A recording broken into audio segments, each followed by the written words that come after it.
자, 예배 그러면 사실 개신교에서는 예배 중에 제일 중요한 게 하나님의 말씀을 선포하는 시간입니다. 교리적으로도 그렇고 신학적으로도 그렇습니다.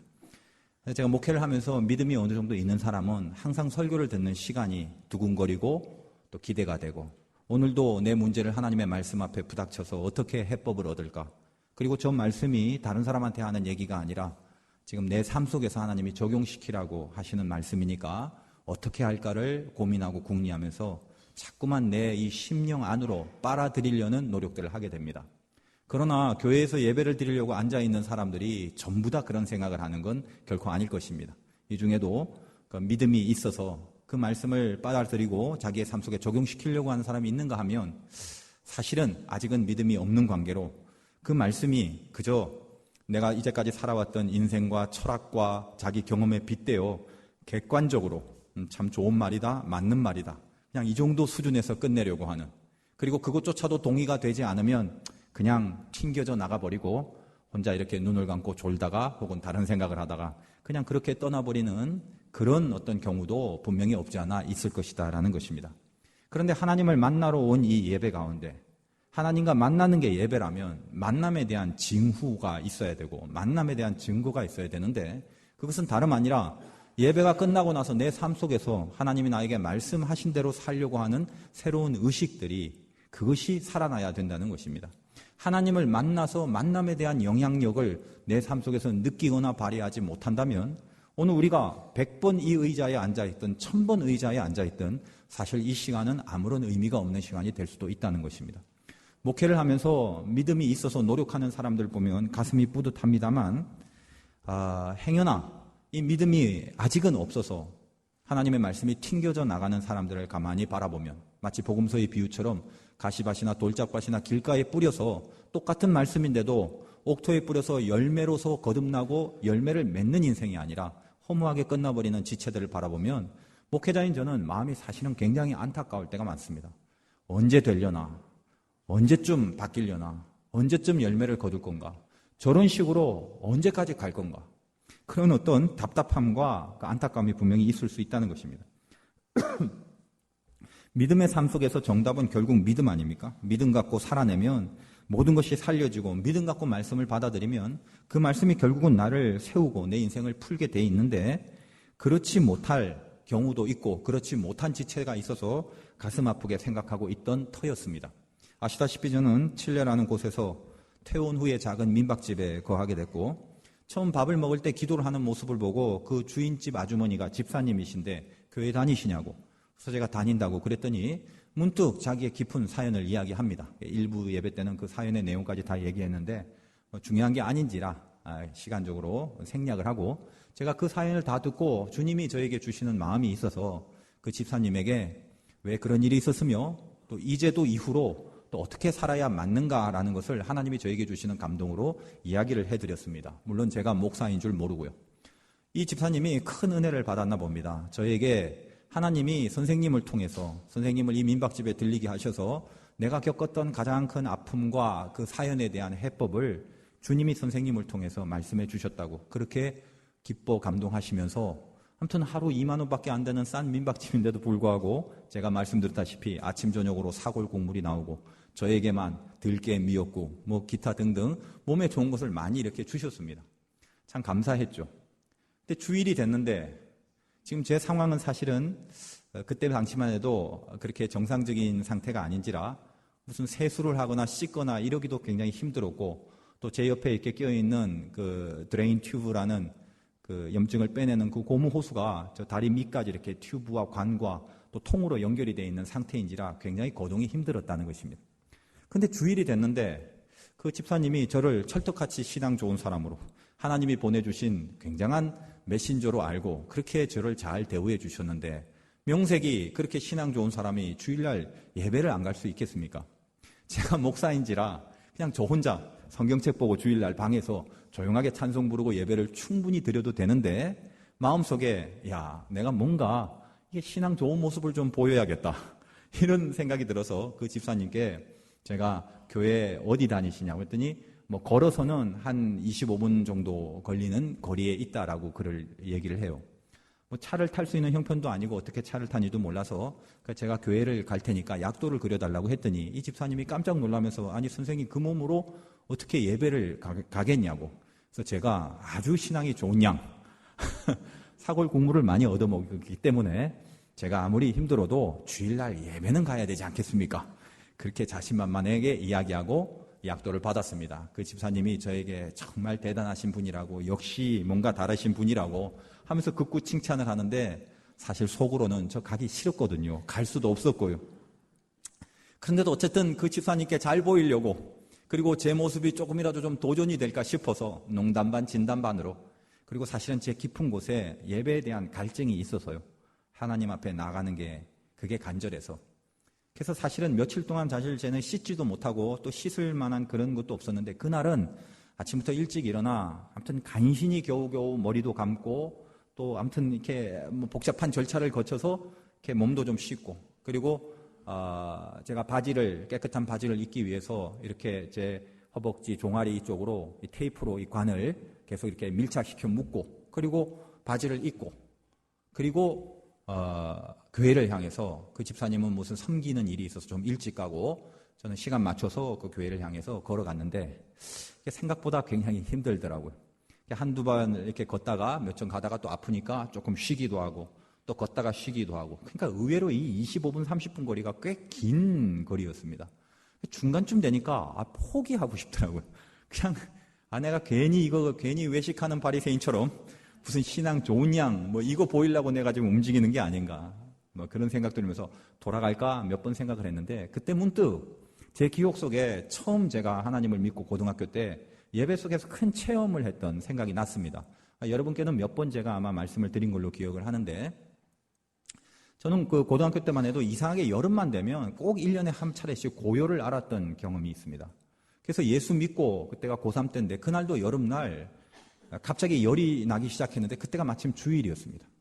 교회를 가야 되는데 그때 아마 성령께서 제 마음속에 감동을 주셨는지 그렇게 신앙이 깊진 않았지만 유일하게 또 그때는 그렇게 아픈 가운데도 반드시 교회를 가야 된다는 감동이 솟구쳐 와서 제가 최종적으로 어떤 결정을 했냐면, 길거리에 가다가 쓰러져 죽더라도 나는 반드시 예배를 참석해야겠다는 결단을 하게 되고 이불을 걷어차고 교회로 걸어갔던 기억이 납니다. 진땀을 바작바작 그 여름에 그 고요를 느끼면서.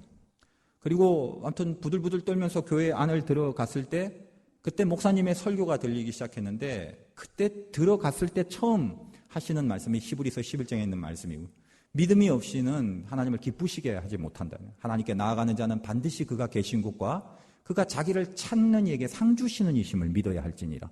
가슴에 박히기 시작한 것입니다. 내가 그래도 뭔지 몰라도 자기를 찾는 이에게 상 주시는 이심이 하나님이니 오늘 내가 그래도 하나님 찾아왔으니 하나님 앞에 상 받을 게 아닌가라는 그런 기대를 하면서 그 말씀이 종일토록, 다른 설교 말씀은 안 들어오고 그 말씀이 늘 가슴에 맴돌았습니다. 이상하게 뜨겁게 그 말씀이 그렇게 내 심령 속에 박히기 시작했다는 것입니다. 그리고 예배가 끝나고 교회 바깥을 나가는 그 첫 발걸음 위에 마치 참 신비하게도 뭔가 쏴 하는 느낌으로 머리끝부터 발끝까지 열이 빠져나감을 저는 체험했고, 이후로는 매년 겪었던 고열이 한 번도 나지 않았던 그런 체험을 했습니다.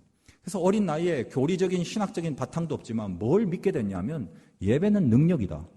그러니까 예배에 가면 내 상태가 좀 이상하더라도 하나님의 손대주심을 제가 체험하고 나니까 그때부터는 예배라는 것이 굉장히 신성해지고 경홀히 여길 수 없는 가치가 되어서 왔더라는 것입니다.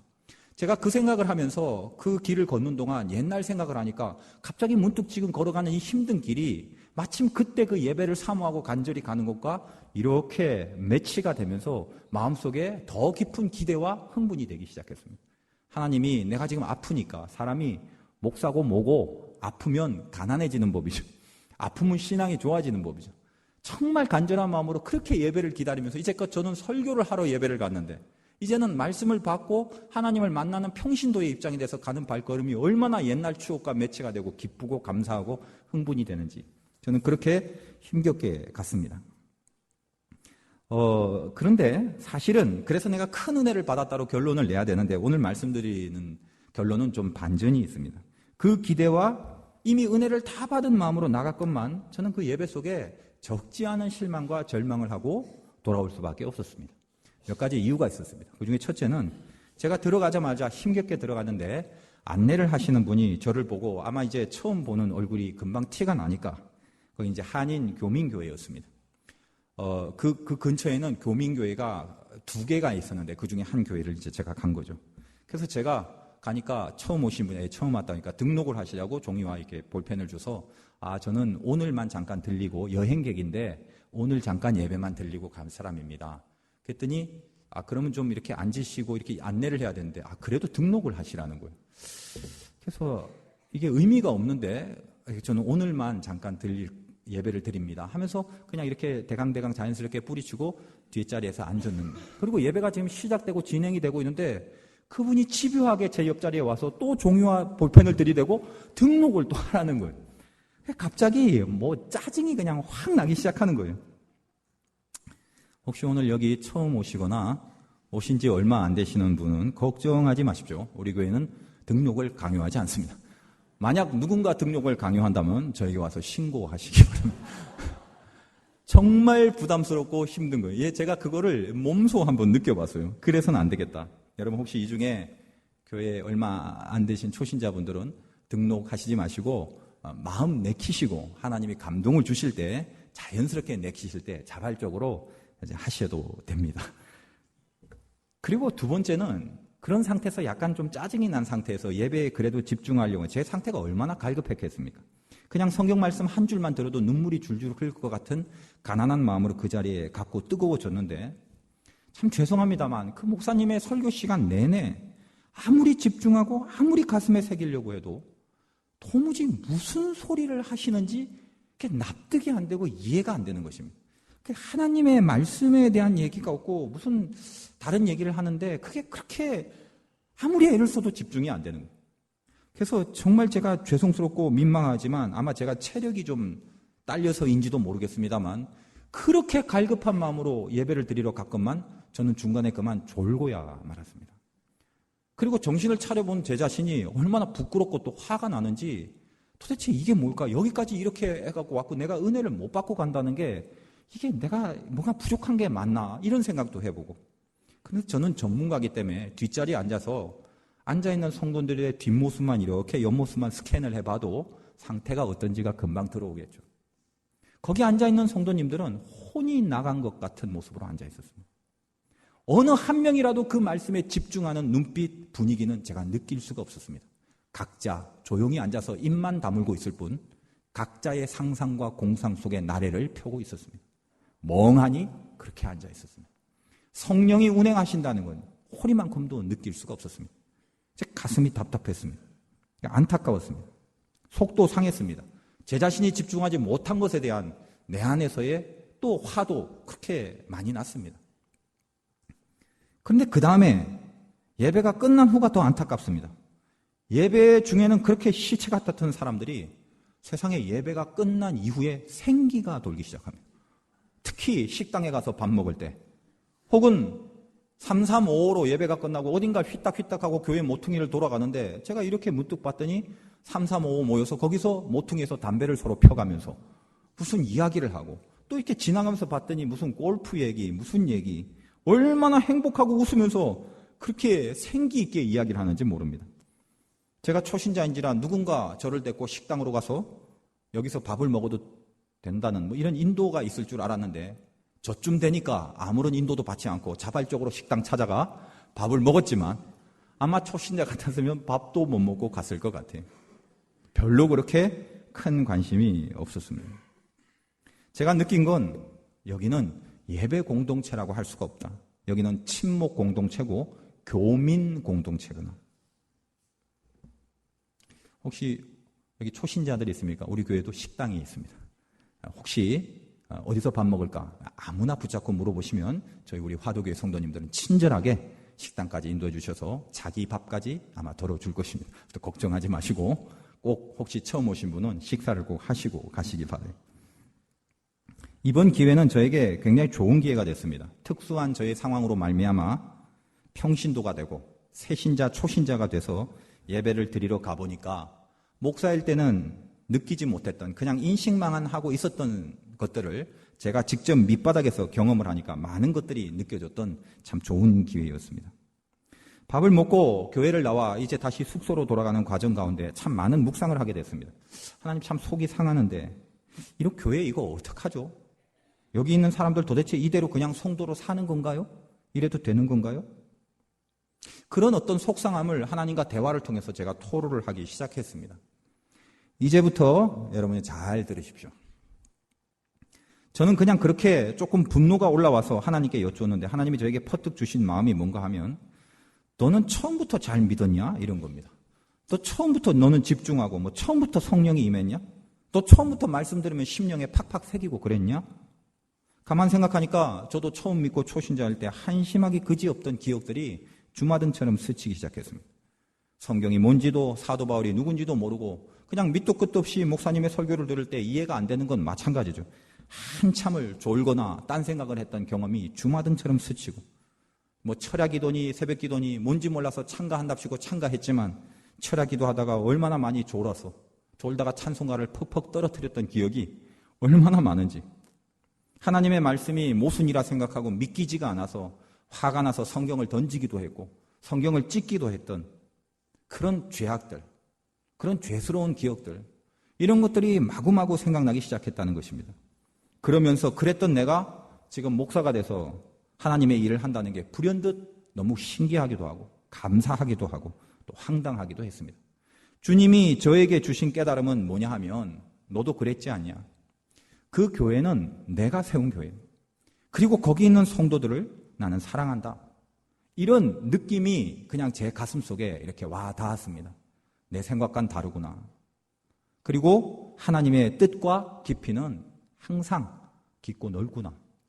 제가 그때 생각한 것이 뭐냐 하면 지금까지는 목회를 하면서 아까 말씀드렸다시피 믿음 없이 말씀이 튕겨져 나가고 그저 왔다가 앉았다 가는 그런 지체들을 바라보면 안타깝고 실망과 절망을 느꼈는데 제가 또 다시 새삼스럽게 각성했던 것은 뭐냐 하면 하나님은 비록 내가 볼 때 그리고 사람들이 볼 때 그렇게 보이는 바로 그 사람들까지도 반드시 하나님은 이끌어 가고 계신다는 그런 사실입니다. 그들도 동일하게 하나님이 사랑한다는 것입니다. 언제인지 모르지만 오늘 말씀의 제목처럼 하나님은 믿음의 목표를 두고 그들을 지금도 설득해 나가고 있는 중이라는 사실입니다. 그러므로 지금 믿음이 약해 보이는 사람들일지라도 그들은 분명히 하나님의 자녀이고 그래서 이제는 그렇습니다. 믿음 없어 보이는 사람들에게 절망을 느끼는 게 아니라 새로운 기대를 하게 되고 나도 처음에 형편없다가 하나님이 설득해서 만들어진 인생이니 저들을 통하여 지금은 비록 그럴지 몰라도 어떻게 하나님이 사용하시고 어떤 믿음의 목표로 그들을 결국 끌고 가고야 마실까라는 것에 대한 그런 바람과 기대와 기도를 하게 되더라는 것입니다. 혹시 이 중에 여러분 믿음 없다고 스스로 생각하시는 분 계십니까? 여러분이 원하든 원하지 않든 하나님은 여러분을 그냥 내버려 두지 않습니다.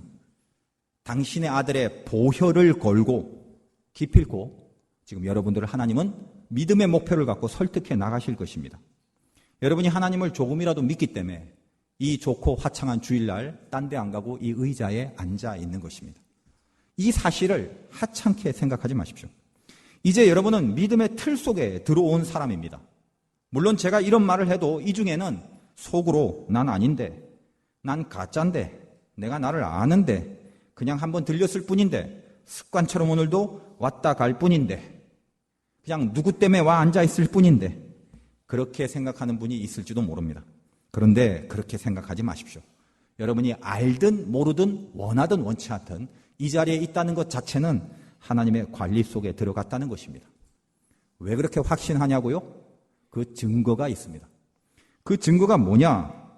여러분이 이제 혹시나 나는 이럴 바야 이렇게 회색 분재처럼 살고 믿음이 있는지 없는지 긴가민가 할 바야 차라리 다 포기하고 버리고 다시 세상으로 복귀해야지. 혹시 이런 생각을 한번 해보십시오. 그리고 세상 사람이 돼서 살자. 아예 온전하지 못할 바야 세상처럼 들어가서 세상 사람과 똑같이 살아보자. 그렇게 결심하고 들어가면 과연 세상처럼 그리고 세상 사람처럼 살 수 있을까요? 저는 단언컨대 하나님의 관리에 들어간 여러분은 아무리 세상 속으로 들어가서 다시 세상 사람처럼 살고자 해도 절대로 그렇게 될 수 없습니다. 그런 소리 하지 말라고요? 해볼 거라고요? 해보십시오. 적어도 흉내는 낼 수 있고 다시 옛 것을 집어들고 다시 옛 행동을 할 수는 있을진 몰라도 여러분이 하나님의 관리 속에 들어간 이상 그 짓을 할 때마다 그 속에 들어갈 때마다 영혼 깊은 곳에서 스물스물거리는 찝찝함을 절대로 감출 수가 없을 것입니다. 절대로 하나님의 틀 속에서 여러분은 자유할 수가 없습니다. 여러분, 이스라엘 백성들이 애굽에서 나올 때 왜 하나님이 홍해 바다를 갈라서 그들을 이끌었는가?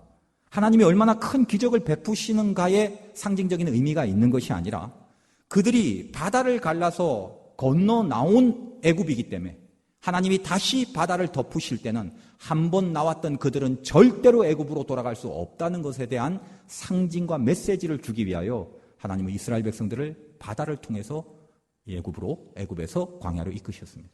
여러분이 그쪽에서 빠져나온 이상 이제는 더 이상 돌아갈 수가 없다는 것입니다.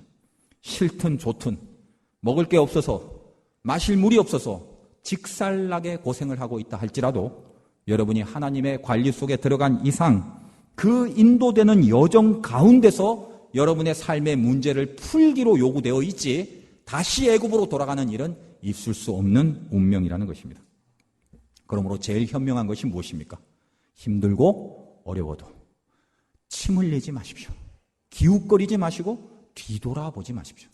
이것 말고 다른 방법이 있으려니 하면서 꼼수를 생각해서는 안 됩니다. 여러분에게 제일 현명한 길은 뒤를 돌아보지도 않고 하나님이 나에게 제시한 길을 정신 똑바로 차리고 올곧게 가는 것, 그것뿐입니다. 여러분이 지금의 믿음의 수준과 단계들은 다 다르겠습니다. 각자가 가야 될 믿음의 목표들이 있습니다. 그 목표를 향해서 다음 단계로 또 다음 단계로 그 자리에 정체되지 말고 나아가야 하는 것이 중요합니다. 언제까지 애굽에 있을 것이며 언제까지 광야에 있을 것입니까?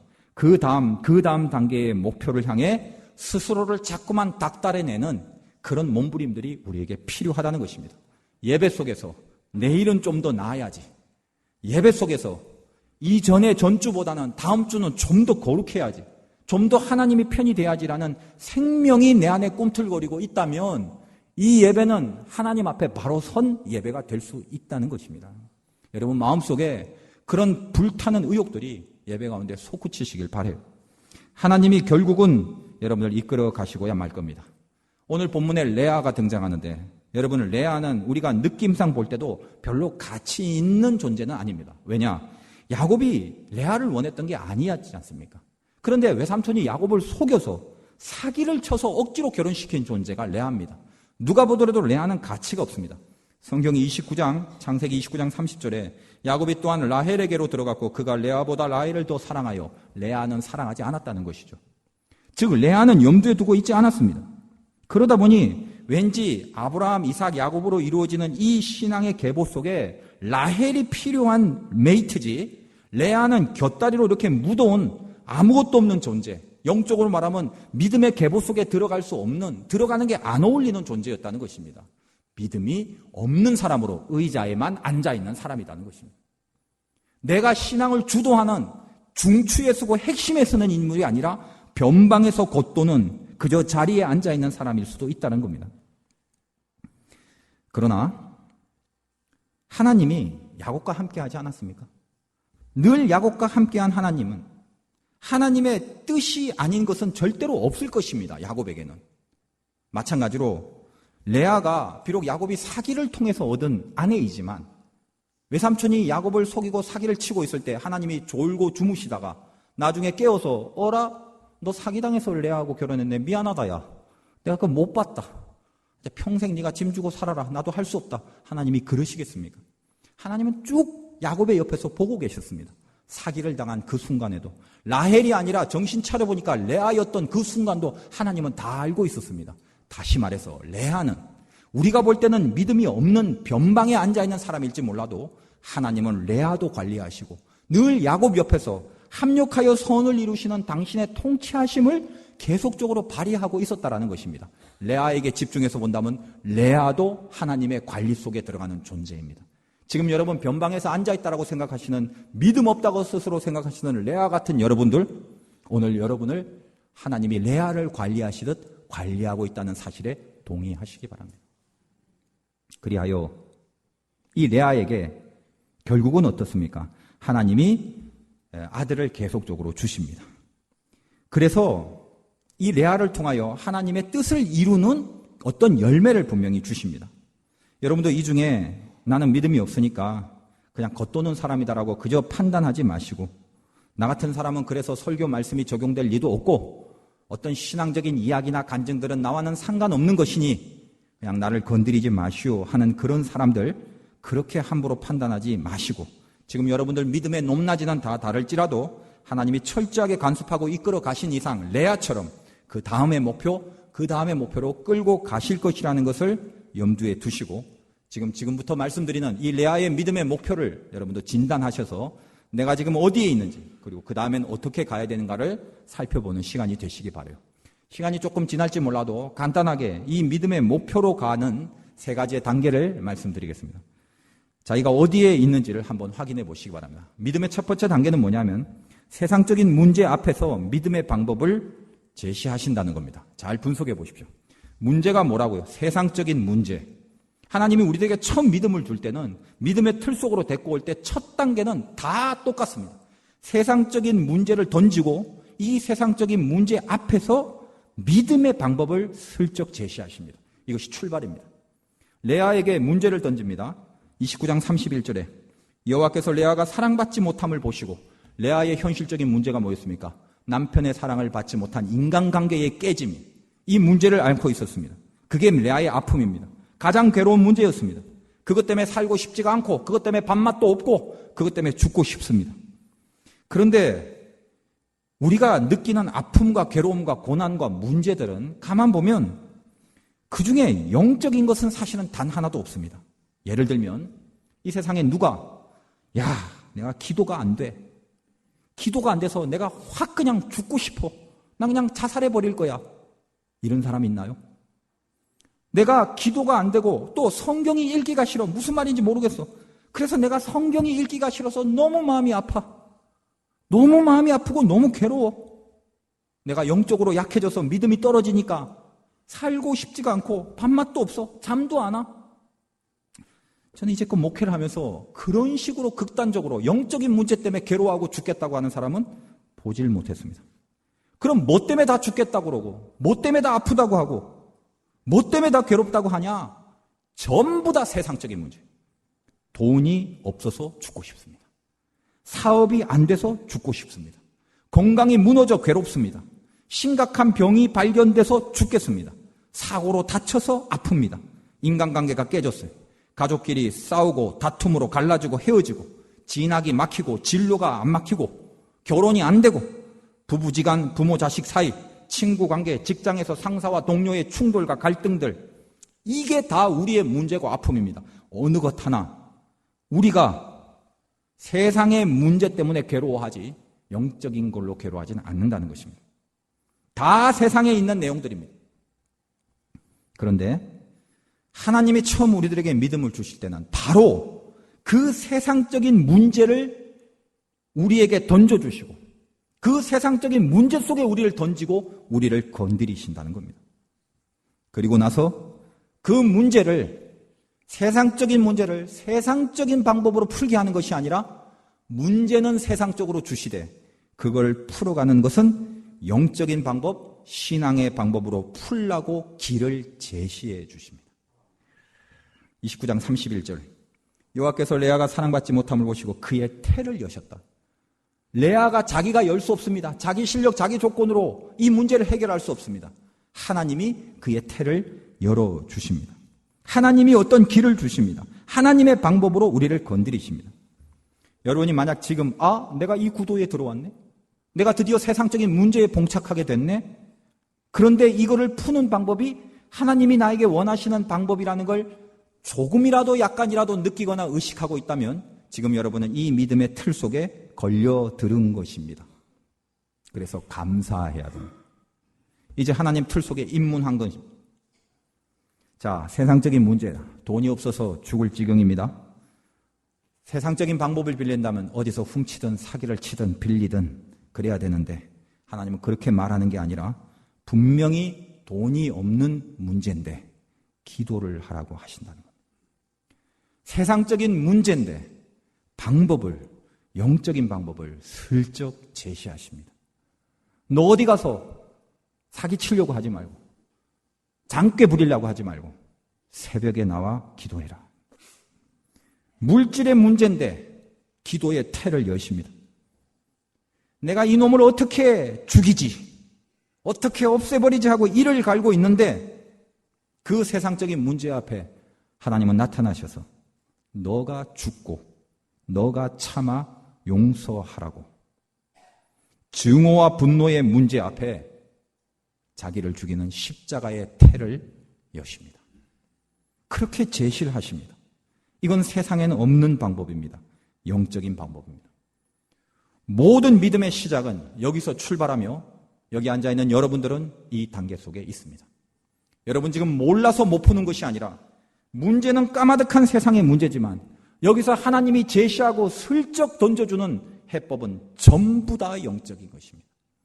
그러니 그 영적인 방법으로 문제를 기가 막히게 푸는 사람이 있는가 하면 그게 마지못해서, 그게 못내 땡기지 않아서 그렇게 한다는 것에 대하여 믿음이 없기 때문에 갈팡질팡하고 오락가락하며 콩튀듯 파튀듯 하는 인생이 있을 수 있다는 것입니다. 그러나 적어도 하나님의 틀 속에 들어온 것입니다.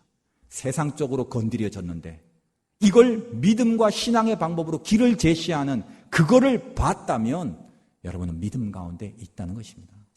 그러나 그 단계에서 멈추면 안 되겠죠. 그것도 귀한 출발이며 그것도 참으로 귀한 믿음이지만 그 다음 단계의 믿음을 하나님은 요구하십니다.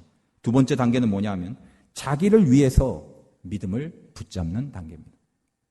자기를 위해서라는 말을 염두에 두십시오. 결국 자기 문제를 해결하기 위해서 오직 자기 문제를 해결하겠다는 염원 하나만으로 우리는 믿음의 방법을 붙잡기 시작합니다. 딴 방법이 별로 없다는 걸 알기 때문에 다른 걸 해도 안 되니까 결국 하나님이 나에게 슬쩍 제시한 것을 그거를 마지못해 붙잡게 되는 과정을 겪게 됩니다. 누굴 위해서요? 내 문제를 해결하기 위하여, 자기를 위하여. 그러나 자기를 위한 믿음이기 때문에 오래 가질 못합니다. 여러 번 시행착오를 거치고 중도에서 포기하는 실패들도 경험하기도 합니다. 그렇지만 그게 나쁜 게 아닙니다. 그 과정 속에 조금씩 알게 모르게 하나님을 알아가고 처음과는 다른 경험들을 하게 되면서 자기도 모르게 서서히 자기가 뭔가 바뀌어지는 체험을 합니다. 아직 그 문제, 아직 세상적인 그 괴로움은 풀리지 않았지만 하나님의 간섭이 은근히 있다라는 사실을 부인하지 못하는 단계로 들어가는 것입니다. 그것이 두 번째 단계입니다. 사람에 따라서 이 과정 중에 아주 뜨거운 사람이 있을 수 있습니다. 그래, 어차피 이렇게 된 거 믿음의 방법 쓰자. 그래서 그때부터 불타는 믿음으로 하나님을 향한 믿음을 붙잡고 자기의 세상적인 문제를 자기를 위하여 해결하려고 믿음의 방법으로 몸부림치는 불같은 사람이 나올 수 있습니다. 수많은 영적인 현상을 경험하기도 하고 누구 못지않은 열심으로 전 인생을 걸고 내가 하나님께 나아가리라라는 그런 결단의 시간을 갖는 사람들도 있다는 겁니다. 결코 그 시간은 헛된 시간이 아닙니다. 그러나 그렇게 믿음을 붙잡다 한들 그 믿음의 궁극적인 요인이 뭐냐면 자기를 위하는 거기에 있습니다. 내가 풀려지고 내 소원을 이루기 위하여 그렇게 간절하게 붙잡는 것입니다. 그게 틀린 것은 아닙니다. 그것도 역시 믿음의 단계입니다. 그러나 그것도 역시 한계가 있다는 것입니다. 예를 들면 오늘 레아를 보십시오. 세상의 문제에 봉착하여 하나님이 도와준다는 감각을 갖고 그분께 의탁을 합니다. 그래서 의탁을 하여 결론이 뭐냐면 결국은 자기를 위하여 이 일이 됐느냐 안 됐느냐를 점검하고 그것을 가치와 열매로 생각합니다. 29장 32절에 이제 하나님이 그를 도와주셔서 아들을 계속 낳게 됩니다. 왜? 남편의 사랑을 받기 위한 방법이라고 레아가 생각했기 때문에. 32절 레아가 임신하여 아들을 낳고 그 이름을 루벤이라 하여 이르되 여호와께서 나의 괴로움을 돌보셨으니 믿음이 있습니다. 루벤이란 이름이 보라 아들이다. 내 세상적인 문제를 지금 하나님이 도와주셨구나라는 믿음이 있다는 거예요. 그런데 그래서 어떻게 해요? 결론은 이 믿음을 붙잡은 결론이 뭐다? 이제는 내 남편이 나를 사랑하리로다. 결국 내가 원했던 그 일이 이루어지기를 소원하며 믿음을 붙잡게 되는 것입니다. 다시 말씀드립니다만 이 과정은 틀리거나 잘못된 건 아닙니다. 그러나 완성은 아닙니다. 끝내 자기를 위하는 목표로 믿음을 붙잡았다는 것입니다.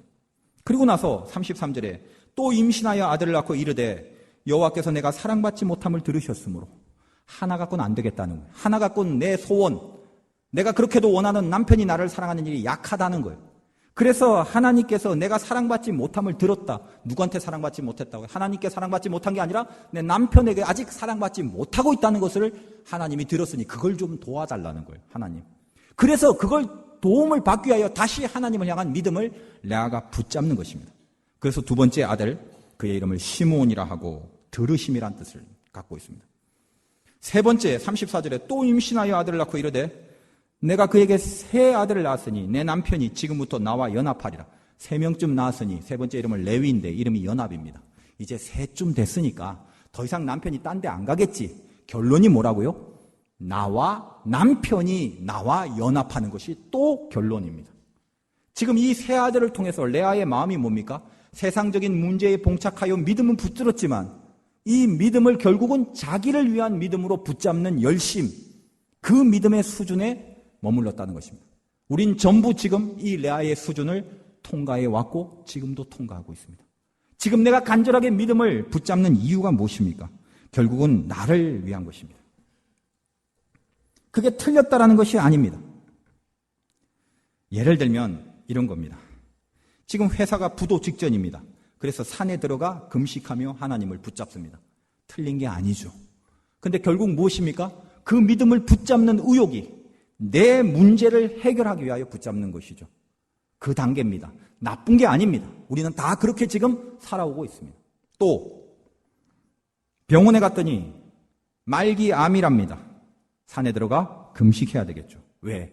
내 문제, 내 병이 고쳐져야 하니까 건강이 필요한 거 아니겠습니까? 그래서 나를 위하여 또 이 믿음을 붙잡습니다.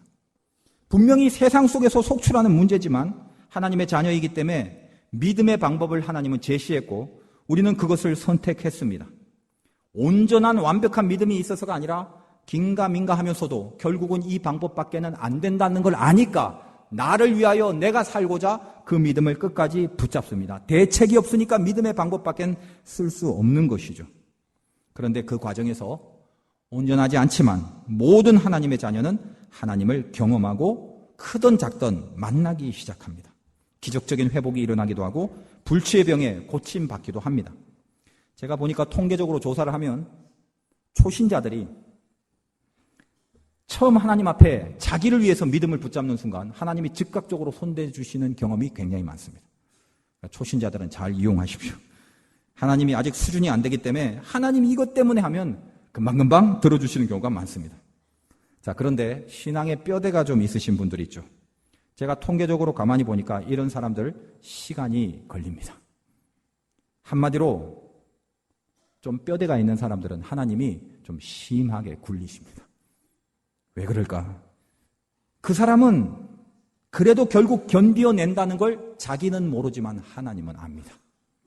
나는 지금 죽겠다고 죽는 소리를 해도 하나님은 아니야. 아직까지는 더 굴릴 수 있어. 하나님은 아십니다. 그래서 미치고 팔짝 뛸 것 같습니다. 나는 아닌데 근데 하나님은 자꾸만 더 굴리십니다. 그 사람들 센 사람들입니다.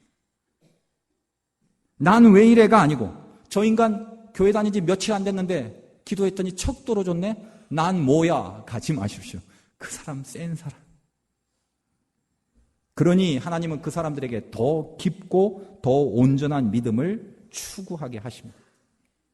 아무튼 이 두 번째 단계의 목표는 좋지만 우리가 다 그 코스를 밟지만 막판에 결국은 어떤 큰 함정이 도사리고 있습니다. 뭐냐? 나는 나를 위하여 내 문제를 풀기 위해서 내가 믿음을 붙잡았기 때문에 만약 그 문제가 여전히 풀리지 않는다면 이제껏 이거를 풀려고 발부덩 쳤던 안간 힘을 썼던 그 믿음, 내가 붙잡았던 그 믿음, 그거를 쉽게 풀리지 않는다는 이유로 지치고 견디기 힘들게 되면 결국은 믿음을 놓아버리게 되는 실패가 있게 됩니다.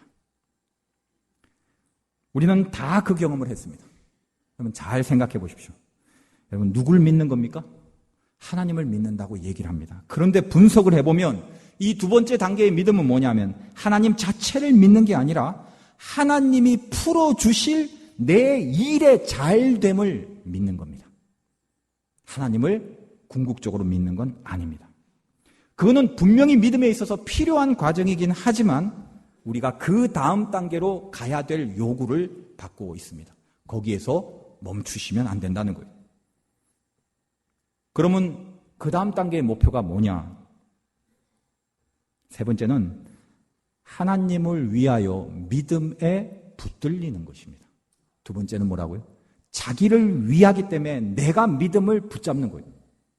그러나 세 번째는 하나님을 위하기 때문에 하나님이 나에게 주신 믿음이 나를 붙잡고 가는 단계입니다.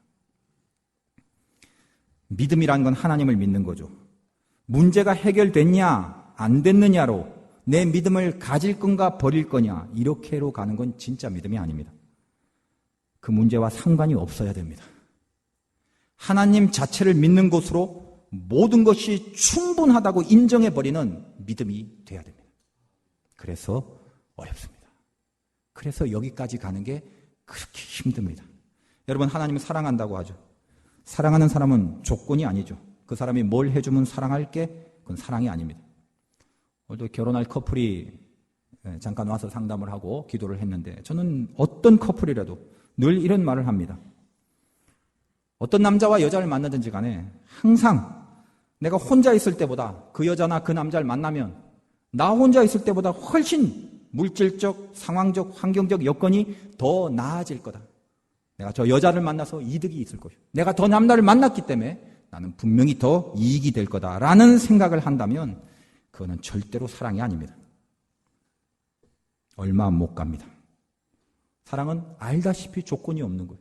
예수님이 나를 위하여 죽으셨다? 무슨 조건이 있습니까? 예수님이 나를 위하여 죽으시고 야, 내 대신 죽어줬어? 일로 와 부조나 많이 해라? 그러시지 않습니다. 하나님을 사랑한다면, 진짜 하나님을 사랑한다면 그분이 내 옆에서 멀어지지 않는 것 자체를 행복하게 여길 줄 알아야 되죠. 여러분, 그 진심이 있습니까? 내 신앙이 진짜인가 가짜인가는 그걸 확인해 보면 됩니다. 내 옆에 하나님이 멀어지지 않고 있다는 게 기쁨이 되고 가슴이 콩닥거려요? 나를, 이 죄 많은 나를 떠나지 않고 지금 내 옆에서 나를 붙잡고 계시는 그분을 어떻게든 느낄 때, 그때 여러분 행복과 기쁨이 있으십니까? 그 사람들이 신앙이. 하나님이 옆에 있다는 것이 전부인 인생. 그러므로 오늘 믿음을 가지고 살아가는 여러분들에게 제가 정말로 중요한 메시지를 하나 전하겠습니다. 여러분이 하나님 옆에서, 하나님이 여러분 옆에서 함께 하심을 바라고 염원하고 있다면, 그렇다면 여러분 인생을 살아가면서 제발 내가 어디서 무엇을 할까를 고민하지 마시고 여기서 어떻게 할까를 집중하는 인생이 되십시오. 여러분의 모든 문제가 뭡니까? 어디 갈까? 뭘 할까입니다. 평생 그 고민을 하고 살아요. 내가 지금 어떻게 할까를 생각하지 않습니다. 여러분이 정말 하나님을 옆에 모시는 것을 기쁨으로 생각한다면, 그분과 함께하는 것이 신앙이라고 생각한다면, 여러분의 목표가 세상 문제를 푸는 게 아니라 하나님 자체가 될 수 있다면 그때부터는 그 하나님이 여러분에게 주신 그 믿음이 여러분의 삶을 이끌어가는 신비한 삶을 살게 됩니다. 나를 위하여 믿음을 붙잡을 단계도 있지만 그 단계를 뛰어넘어 하나님 자체를 믿는 믿음이 회복된다면 나에게 주시는, 하나님이 나에게 주시는 믿음이 나를 붙잡고 가는 체험을 하게 된다는 것입니다. 그러면 세상이 풀리게 되어 있습니다. 여러분, 고난 많으시죠? 없는 사람이 어디 있겠습니까?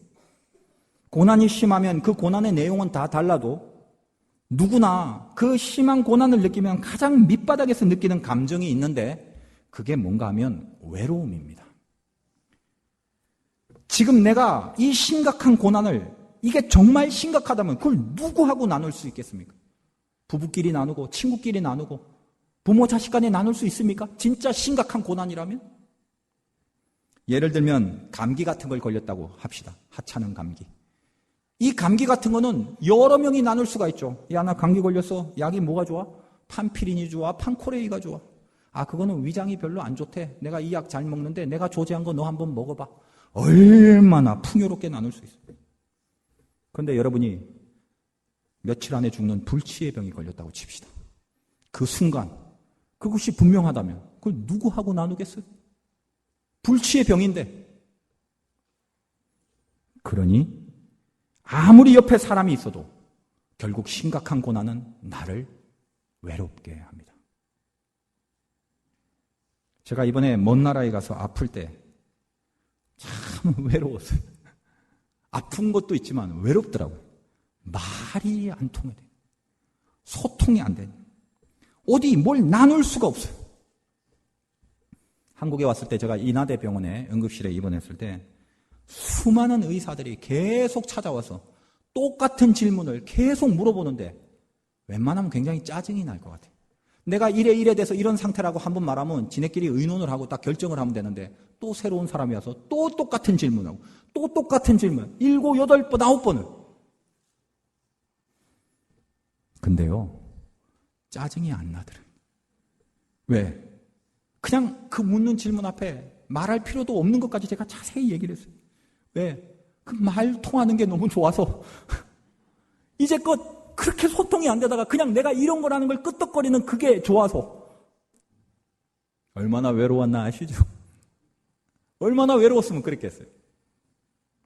여러분, 고난으로 야기된 외로움은 결국 두 가지 중에 하나로 끝납니다. 심한 고난으로 인하여 찾아온 외로움은 만약에 기도 없이 겪을 때는 결국 자기 파멸로 끝납니다. 그런데 믿음과 기도로 그 외로움을 겪어내면 하나님을 가장 가까이 둘 수 있는 행복으로 끝나게 됩니다. 둘 중에 하나를 여러분 선택할 수 있습니다.